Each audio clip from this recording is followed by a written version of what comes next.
Now, Russia has vetoed a U.S. draft resolution at the UN on extending the work of a joint probe into a deadly chemical incident in Syria earlier this year. Caleb Morpin looks at the story. The meeting began with the United States putting forward a resolution to extend the work of the Joint Investigative Mechanism to continue its work looking into allegations in Syria. Well, the vote was taken, and Russia blocked it. As a permanent member of the Security Council, Russia blocked this resolution put forward by the United States. We then heard from Nikki Haley, the U.S. ambassador to the United Nations, and she was not happy with Russia's move. This is what she said.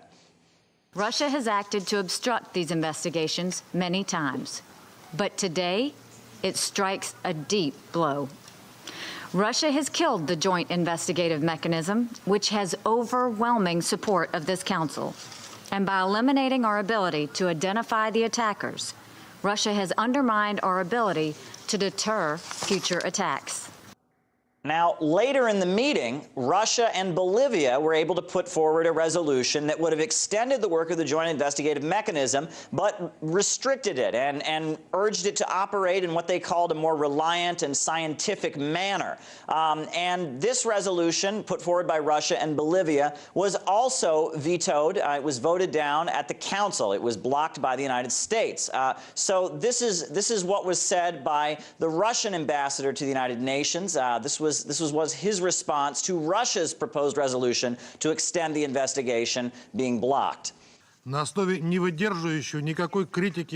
basis of an investigation which does not withstand scrutiny, is derived from evidence of unclear origin, and is falling apart like a house of cards, the Joint Investigative Mechanism has imposed a guilty sentence on the entire state of Syria. The Security Council meeting concluded with the investigation of the Joint Investigative Mechanism of the OPCW, the investigation into chemical weapons in Syria, going to expire. No extension was agreed upon. Now, this is in response to the chemical attack, the alleged chemical attack in Khan Sheikhoun. 80 people were killed back in April with sarin nerve gas that was used in Khan Sheikhoun.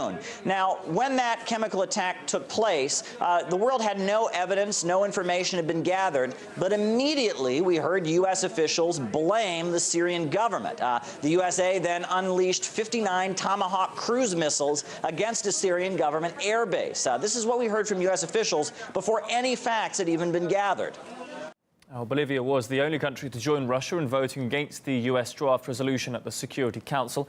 China and Egypt abstained. The Bolivian ambassador to the UN, Sasha Laurenti, spoke exclusively to RT after the vote. We voted against that resolution because that resolution didn't represent what we need for a joint mechanism to do. There were many members of the Council that have stressed their concerns regarding how the Joint Investigative Mechanism has been issuing its last report. We really believe that the investigation should be done in situ. So if we talk about the alleged attack in Khan Sheikhoun, so the JIM, the Joint Investigative Mechanism, should go to that place and to collect evidence in order to have a more transparent, independent, and complete investigation. There are different approaches to that, but I think there's a common ground. The common ground is that there should be investigations, and the ones that commit this kind of war crime should be held accountable. If the nations that are around that table, the one of the Security Council, are united, it means that there should be compromise. They should engage in negotiation. They should try to accommodate the interests of all of them.